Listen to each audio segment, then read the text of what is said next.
पत्रकार साथियों का बहुत बहुत स्वागत है। आप सबको बहुत बहुत शुभकामनाएं। आज एक बहुत खुशी का मौका है हम सब के लिए, आम आदमी पार्टी के लिए ख़ास तौर पर। शिक्षा हमारे लिए बहुत महत्व रखता है, शिक्षा हमारे लिए बहुत महत्व का मुद्दा है। और आदमपुर के चुनाव के दौरान आम आदमी पार्टी ने लगातार आदमपुर के गांव-गांव में ये वादा किया कि आम आदमी पार्टी की जब भी सरकार आएगी, हम सारे सरकारी स्कूलों में बेहतर शिक्षा उपलब्ध कराने का काम करेंगे। सरकार 2024 का प्रश्न है, लेकिन हमने जो आदमपुर चुनाव के दौरान जैसी स्थिति देखी गांव की, वहाँ एक एक गांव में ऐसे बच्चे थे जहां 7वीं, 8वीं, 9वीं, 10वीं के बच्चे भी ठीक से हिंदी और अंग्रेज़ी नहीं पढ़ पा रहे थे। तो आम आदमी पार्टी के वॉलंटियर्स के दिल को वो बात छू गई और उन्होंने एक इनिशिएटिव लेते हुए, उमेश शर्मा जी, भूपेंद्र बेनीवाल जी, एक इनिशिएटिव लेते हुए इनके लीड में तमाम वॉलंटियर्स ने आपकी पाठशाला कार्यक्रम शुरू किया है। ढंडूर गांव में ये आपकी पाठशाला का कार्यक्रम शुरू किया गया है। आज उसका ऑफिशियल उद्घाटन हम लोगों ने किया, शुरुआत उसकी की। और पिछले 13 दिन में रजिस्ट्रेशन के दौरान जो एक सबसे सुकून देने वाली बात है कि गरीब माँ बाप के करीब 130 बच्चे इस आपकी पाठशाला का हिस्सा बन चुके हैं, जिसमें हम बच्चों की हिंदी और अंग्रेज़ी की रीडिंग और राइटिंग स्किल्स को इम्प्रूव करने का काम करेंगे।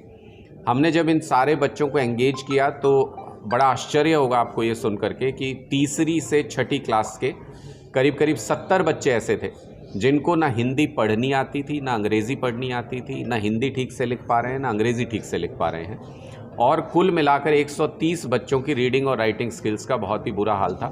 उनमें से सिर्फ 4 बच्चे ऐसे हैं 130 में से जो ठीक से थोड़ा बहुत पढ़ या लिख पा रहे हैं।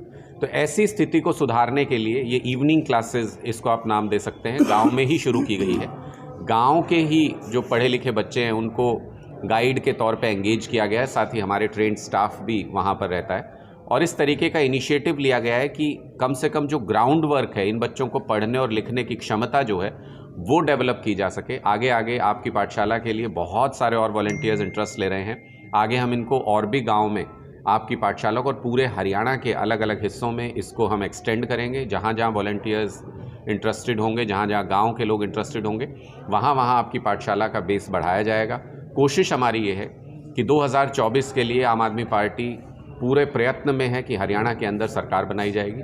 कोशिश हमारी ये है कि जब तक सरकार बने और प्राइवेट स्कूलों से भी बेहतर सरकारी स्कूल आम आदमी पार्टी की सरकार बना सके, तब तक इन बच्चों के लिए बेस बनाने का काम किया जा सके और गांव वालों को भी एक उदाहरण देकर के समझाया जा सके कि कैसे अगर मेहनत की जाए और लगन से इन बच्चों के साथ काम किया जाए तो गरीब माँ बाप के बच्चे भी जो सरकारी स्कूल में आज भी पढ़ रहे हैं, लेकिन वहाँ 6 घंटे की पढ़ाई में भी वो चीज़ हासिल नहीं कर पा रहे हैं जिसको मात्र 1 या 2 घंटे की इवनिंग क्लासेस में बहुत आसानी से हासिल किया जा सकता है। हमारा लक्ष्य ये है कि अगले 1 साल के दौरान इन सारे बच्चों की रीडिंग और राइटिंग एबिलिटीज़ को दुरुस्त किया जाए और जिस लेवल पे, जिस भी क्लास में ये हैं, इनको उस लेवल तक पहुंचा दिया जाए। वहाँ तक जितना हिंदी और अंग्रेज़ी इनको पढ़नी आनी चाहिए वो पढ़नी आ सके या अपने कोर्स की किताबें पढ़ सके। ये लक्ष्य लेकर के आम आदमी पार्टी के वॉलंटियर्स का ये इनिशिएटिव आपकी पाठशाला शुरू किया गया है। आज इसका पहला सेशन था जिसमें 130 बच्चे तो पहुँचे ही थे, उनके माँ बाप भी पहुँचे थे। सांस्कृतिक कार्यक्रम भी बच्चों का हुआ। बहुत सुकून मिला ये देख करके कि बहुत टैलेंटेड बच्चे हैं ये सारे गरीब बच्चे भी। और कई बार ये ईर्ष्या भी होती है ये देख करके कि दिल्ली में बच्चों को इतनी अच्छी शिक्षा मिल रही है, गरीबों के बच्चों को इतनी अच्छी पढ़ाई मिल रही है, इतने अच्छे स्कूल्स मिल रहे हैं और हमारे हरियाणा के बच्चे उससे कहीं ना कहीं महरूम हैं, कहीं ना कहीं उनको वो शिक्षा नहीं मिल पा रही जिसके वो हकदार हैं। तो ये देख करके दुख होता है और ज़्यादा मेहनत करने का मन करता है कि इनके लिए कभी हम ऐसे स्कूल्स और अस्पताल बनाने के लिए सिस्टम में परिवर्तन ला सकें, उसके लिए हम सारे कार्यकर्ता मेहनत करने का मन करता है। तो ये सबसे आज का महत्वपूर्ण टॉपिक था। दूसरी बात जो कि बेहद महत्वपूर्ण है वो है दूरदर्शन केंद्र हिसार। जिस तरह से सरकार की अनदेखी के चलते हरियाणा सरकार जिस तरीके से आंख बंद किए हुए है और केंद्र सरकार इस हिसार सेंटर को बंद करना चाहती है, मुझे लगता है कि ये एक सांस्कृतिक केंद्र बिंदु हरियाणा का ये दूरदर्शन केंद्र धीरे धीरे बन गया था और वो इस तरीके से उसको अचानक से बंद किया जाना वो कहीं ना कहीं हमारे सांस्कृतिक ढांचे पर प्रहार है। हिसार की पहचान बन चुके जाने के हम खिलाफ हैं। हम आज वहाँ धरने पर भी गए और अपना समर्थन उनको दे करके आए। समाज के सभी वर्गों से हम ये अपील करते हैं कि इस मुहिम को समर्थन आप सब लोगों को करना चाहिए और इस केंद्र को बचाना चाहिए। और देखिए किस तरीके का एक हास्यास्पद स्थिति बन गई है कि जो भारतीय जनता पार्टी की सरकार में 2002 में स्वर्गीय सुषमा स्वराज जी इसका उद्घाटन करके गई थी, इस केंद्र का, इसकी एक तरीके से शुरुआत करके गए थे। और ये कहते हैं कि अपने बाप दादा का जो कमाया हुआ है उसको बच्चों को और बढ़ाना चाहिए, उसको और आगे बढ़ाना चाहिए। लेकिन देखिए कैसी बदकिस्मती है कि भारतीय जनता पार्टी की सरकार में, इनके पूर्व की भारतीय जनता पार्टी की सरकार में शुरू किए गए संस्थान को बंद किया जा रहा है, यहाँ उसके शटर डाउन किए जा रहे हैं। और दूसरी तरफ चौधरी देवीलाल जी जो उप प्रधानमंत्री रहे, हरियाणा की पहचान भी रहे, हरियाणा का नाम भी राष्ट्रीय और अंतर्राष्ट्रीय पटल पर उन्होंने खूब ऊपर लेकर के गए, उनके पड़पोते आज उप मुख्यमंत्री बने हुए हैं।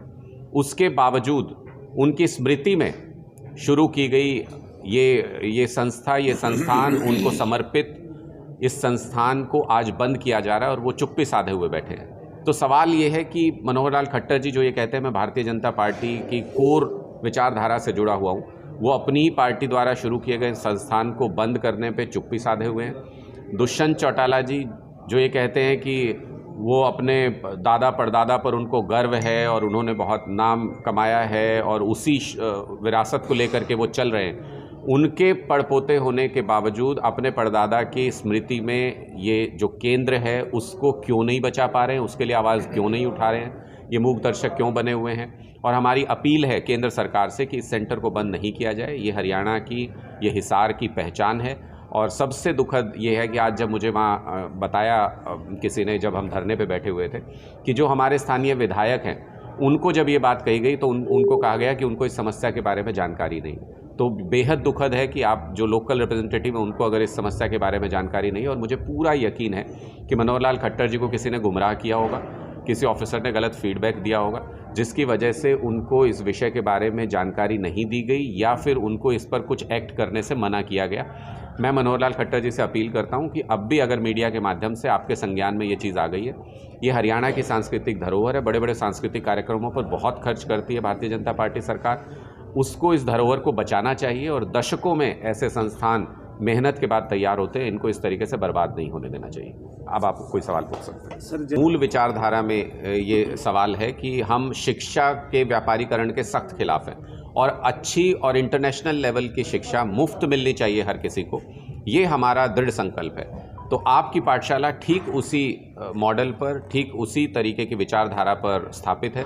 किसी बच्चे से कोई फीस यहाँ पर नहीं ली जाती है। सब जो कार्यकर्ता हैं वो आपस में योगदान करके इस आपकी पाठशाला को चला रहे हैं। और यहाँ पर सभी बच्चों को, जो गरीब बच्चे हैं, जो पुस्तकें भी जिनको जो नहीं ले पाते, उनको जो हम हिंदी और अंग्रेज़ी पढ़ाने के लिए जो पाठ्यक्रम तैयार किया गया है उसकी किताबें भी और उनको और सहायता भी मुफ्त दी जाती है। आम आदमी पार्टी के कार्यकर्ता उसका खर्च वहन करते हैं।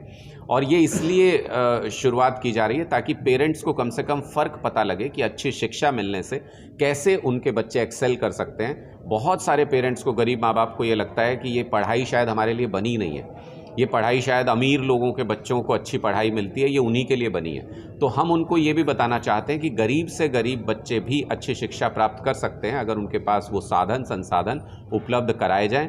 वो आपकी पाठशाला के जरिए ज़बरदस्त रिस्पांस। अगर 13 दिन के रजिस्ट्रेशन में 130 बच्चे, जहां खट्टर सरकार ये कहती है, मनोहर लाल खट्टर जी ये कहते हैं कि स्कूलों में बच्चे कम हो गए हैं इसलिए हम सरकारी पाठशालाओं को बंद कर रहे हैं, तो उस झूठ को बेनकाब कर दिया ढंढूर के गांव वासियों ने, जब 13 दिन के अंदर 130 बच्चों ने आपकी पाठशाला में आना शुरू कर दिया है। मैं आप सबको भी आमंत्रित करता हूं कि जब ये पाठशाला चल रही हो तो आप वहां जाकर के बच्चों के टैलेंट को देखिए।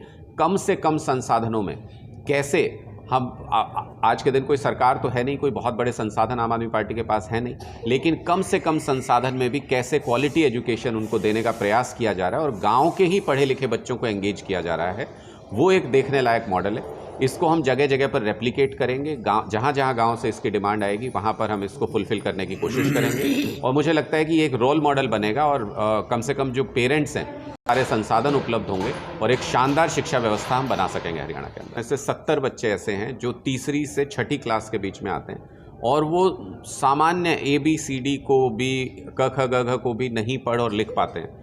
तो ये स्थिति है जिसमें आप क्लास बढ़ाते जा रहे हैं लेकिन बच्चों को शिक्षा नहीं मिल रही है। 6-6 घंटे सरकारी स्कूल में बिता करके आते हैं ये बच्चे। कहीं जाते हैं कहीं नहीं जाते हैं क्योंकि कोई टीचर ही नहीं है वहाँ पे। तो इन बच्चों को शिक्षा से रूबरू कराना, कम से कम अपनी किताबें ये खुद पढ़ सकें और इस स्थिति में पहुँच सकें कि अगर इनको सरकार का समर्थन नहीं भी मिल रहा है, सरकार से संसाधन नहीं मिल रहे हैं, किताबों के ज़रिए अपना ज्ञान अर्जित करने की कोशिश कर सकें, कम से कम एक बेस बन सके, इनका जीवन बर्बाद ना हो। ये कोशिश इस आपकी पाठशाला के ज़रिए की जा रही है। और ये असेसमेंट अपने आप में आज की जो शिक्षा व्यवस्था है उसकी पोल खोलता है कि 130 बच्चों में से कोई भी हिंदी व्यवस्था देने की कोशिश की जाए।